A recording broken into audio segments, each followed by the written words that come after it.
ये कहानी एक ऐसी औरत की है जो अपने पति के सामने ही दूसरे मर्दों से सेक्स करती है, मगर इसके बावजूद भी ये दोनों एक दूसरे से बहुत प्यार करते हैं। ये पति पत्नी ऐसे हैं जो एक दूसरे से एकदम अलग होने के बावजूद भी एक दूसरे से प्यार करते हैं, मगर वे इस प्यार में कुछ अनोखा करने के चक्कर में जो करते हैं। ये कहानी इसी बात पर है।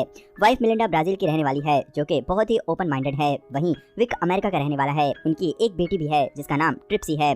फिल्म की शुरुआत में हम देखते हैं कि विक और मिलिंडा एक दोस्त की पार्टी में जाने के लिए तैयार होते हैं। मिलिंडा विक से कहती है कि तुम जानते हो ना कि मैं तुमसे कितना प्यार करती हूँ। इस पर विक कोई जवाब नहीं देता। वे दोनों पार्टी में पहुंचते हैं। मिलिंडा को उसका एक पुराना फ्रेंड जॉय मिलता है। मिलिंडा उसके साथ बिजी हो जाती है। थोड़ी देर बाद विक मिलिंडा को खोजने लगता है। वे देखता है कि उसकी बीवी जॉय के साथ नीचे एंजॉय कर रही होती है। मिलिंडा को किसी और के साथ देखकर विक बिल्कुल भी सरप्राइज नहीं होता। उसके चेहरे पर दुख जरूर था, मगर वह दुखी नहीं था। पार्टी के कुछ दोस्त उसे कहते हैं, ये सब देखकर तुम कुछ करते क्यों नहीं हो, लेकिन विक कुछ नहीं कहता। थोड़ी देर बाद हम देखते हैं कि विक की पत्नी मिलिंडा पियानो बजा रही होती है। उसे पियानो बजाते देखकर विक बहुत खुश होता है। उसका ये व्यवहार बहुत अजीब लगता है। पार्टी में जॉय और विक आपस में बात करते हैं। जॉय विक से कहता है कि तुम कितने अच्छे पति हो जो अपनी पत्नी के पर्सनल लाइफ में बिल्कुल भी इंटरफेयर नहीं करते हो। तुम्हें कोई फर्क नहीं पड़ता किसके साथ टाइम स्पेंड कर रही थी। तब विक कहता है कि तुम्हें क्या पता है कि मिलिंडा का एक पुराना बॉयफ्रेंड भी था, मार्टिन। इस वक्त मार्टिन शहर में कहीं दिखाई नहीं दे रहा है। विक कहता है कि तुम्हें पता है कि वह क्यों नहीं दिखाई दे रहा। जॉन पूछता है कि क्यों। विक कहता है कि मैंने उसे मार डाला है, क्योंकि जो मेरी वाइफ के करीब आता है उसे मेरा शिकार होना पड़ता है। ये सुनकर जॉय काफी डर जाता है और पार्टी छोड़कर चला जाता है। मिलिंडा समझ जाती है और विक से पूछती है कि तुमने जॉय को धमकी दी है क्या, वह पार्टी में दिखाई नहीं दे रहा है। विक कहता है कि नहीं, बिल्कुल भी नहीं, मैंने ऐसा कुछ भी नहीं किया है। रात को विक मिलिंडा का बॉडी मसाज करता है और उसके बाद मिलिंडा कहती है कि तुम अपने कमरे में चले जाओ। इस बात से पता चलता है कि दोनों अलग अलग कमरों में सोते हैं। ऊपर से ये लोग खुश रहने का दिखावा करते हैं, लेकिन अंदर से इनके बीच कुछ भी ठीक नहीं है। विक ज्यादातर समय अपनी बेटी के साथ बिताता है। जो समय बचता है वह अपने स्नेल हाउस में बिताता है। असल में विक ने अपने घर के गार्डन में ही एक छोटा सा स्नेल कल्चर के लिए एक रूम बना रखा होता है।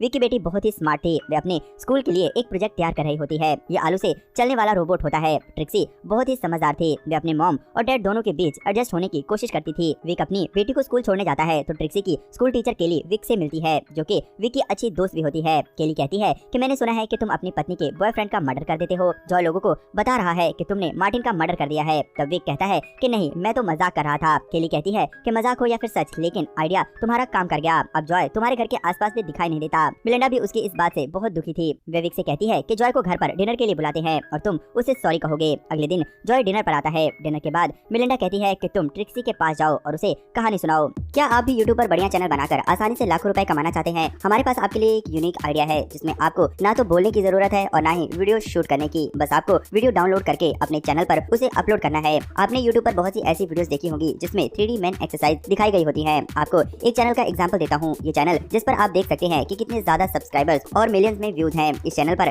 ना तो वॉइस ओवर है और ना ही किसी तरह की वीडियो शूट की गई है। बस वीडियोस को डाउनलोड करके उन्हें अपलोड किया गया है। तो अगर आप भी ऐसी वीडियोस बनाकर लाखों कमाना चाहते हो तो बस आपको स्क्रीन पर दिए गए नंबर पर व्हाट्सएप करना है। अपनी रिक्वायरमेंट बतानी है, बाकी की डिटेल्स आपको व्हाट्सएप पर ही मिल जाएंगी।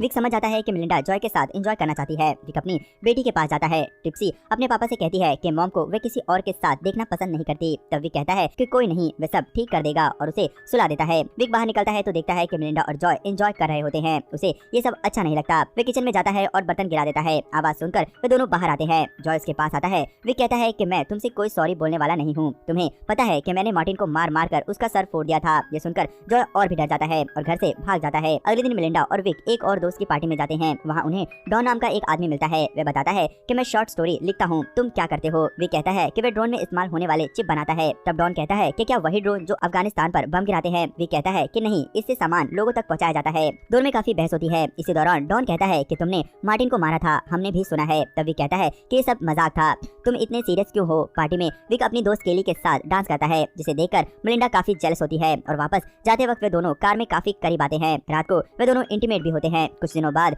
विक को पता चलता है कि मिलिंडा पियानो क्लासेस के लिए जाती है, जहां पियानो टीचर चार्ली मिलिंडा का नया बॉयफ्रेंड बन चुका है। विक स्नेल कल्चर में होते हुए भी उन दोनों के बारे में सोचता रहता है। जब विक मिलिंडा से पूछता है कि वह रात कहाँ थी तो वह खुलकर बताती है कि वह चार्ली के साथ थी। साथ ही वह ये भी बताती है कि चार्ली उसे कैसे कैसे खुश करता है। ये सुनकर विक बहुत दुखी हो जाता है। अगले दिन एक पार्टी के दौरान चार्ली पियानो बजाता है और मिलिंडा उसी धुन पर डांस करती है। थोड़ी देर बाद विक देखता है कि मिलिंडा और चार्ली कहीं दिखाई नहीं दे रहे। जब वह उन्हें खोजने ऊपर की तरफ जाता है तो देखता है वे दोनों एक रूम से एंजॉय करके निकल रहे थे। जिसके बाद वे दोनों स्विमिंग पूल में जाते हैं और वहाँ भी एंजॉय कर रहे होते हैं। ये देखकर विक का पारा चढ़ जाता है। अचानक से बारिश होने लगती है और वे सभी लोग घर के अंदर चले जाते हैं। जब सब लोग घर के अंदर कुकीज खाकर पार्टी कर रहे होते हैं, उसी दौरान विक चार्ली को स्विमिंग पूल में डुबोकर मार देता है। उसके बाद वह भी अंदर आकर कुकीज एंजॉय करता है। थोड़ी देर बाद मिलिंडा चार्ली को खोजती हुई बाहर जाती है तो वह स्विमिंग पूल में चार्ली की लाश देखती है। शोर मचाने पर सभी लोग आकर उसे बाहर निकालते हैं, लेकिन वह मर चुका होता है। पुलिस भी आती है और सबसे पूछताछ करती है, लेकिन उन्हें कुछ भी पता नहीं चलता। कोई सबूत न मिलने पर इसे एक्सीडेंट मान लिया जाता है। डॉन को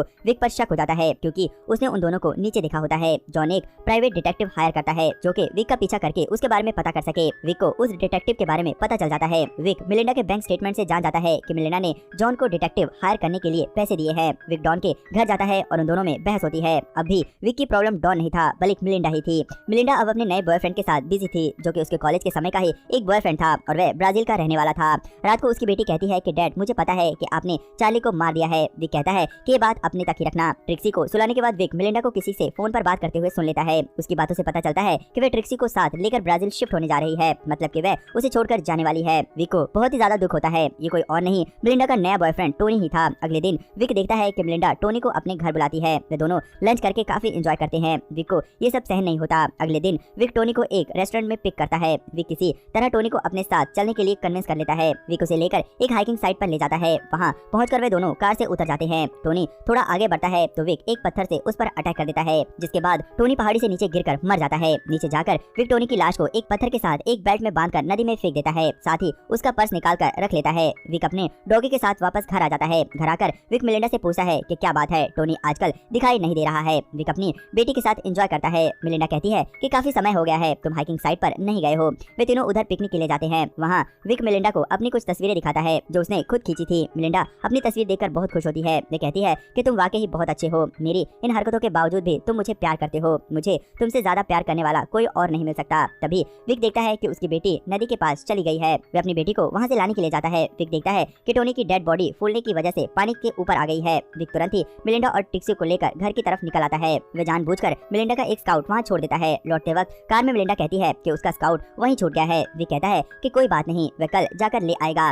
रात को विक और मिलिंडा इंटीमेट होते हैं, जहाँ बहुत दिनों बाद विक को एहसास होता है कि शायद मिलिंडा अब बदल गई है। सुबह उठकर विक साइकिल से मिलिंडा का स्काउट लेने हाइकिंग साइट की तरफ जाता है। उधर मिलिंडा सुबह उठकर विक को खोजते हुए उसके स्नेल वाले रूम में जाती है, जहाँ उसे टोनी का पर्स मिलता है। मिलिंडा समझ जाती है कि उसके पति विक ने ही टोनी को मार दिया होगा, इसीलिए वह डॉन को कॉल कर देती है। इधर हाइकिंग साइट पर विक टोनी की बॉडी को नदी में डुबाने की कोशिश कर रहा होता है। उसी वक्त डॉन वहाँ आ जाता है। डॉन विक से पूछता है कि तुम यहाँ क्या कर रहे हो। तब डॉन स्कार्फ दिखाकर कहता है कि स्कार्फ तो यहाँ पर है। उसी वक्त डॉन टोनी की लाश को देख लेता है और वहाँ से डरकर भागने लगता है। विक भी साइकिल से उसका पीछा करता है। विक को उस पहाड़ी रास्ते के बारे में अच्छी जानकारी होती है। वह शॉर्टकट लेते हुए अचानक से डॉन के सामने आ जाता है। विक को बचाने के चक्कर में डॉन की कार पहाड़ी की तरफ मुड़ जाती है। डॉन पहाड़ी के नीचे नदी में गिरकर मर जाता है। इधर मिलिंडा रोते हुए अपना बैग पैक कर रही होती है। वह वहाँ से जाना चाहती है। तब विक की बेटी ट्रिक्सी उसका बैग स्विमिंग पूल में फेंक देती है। वह कहती है कि मैं आपके साथ नहीं जाऊंगी, मैं आप दोनों को एक साथ देखना चाहती हूँ। मिलिंडा कुछ सोचकर रुक जाती है। विक जब घर आता है तो देखता है कि मिलिंडा सामने बैठी हुई थी। विक पूछता है कि क्या हुआ। मिलिंडा कहती है कि कुछ नहीं, मिलिंडा ने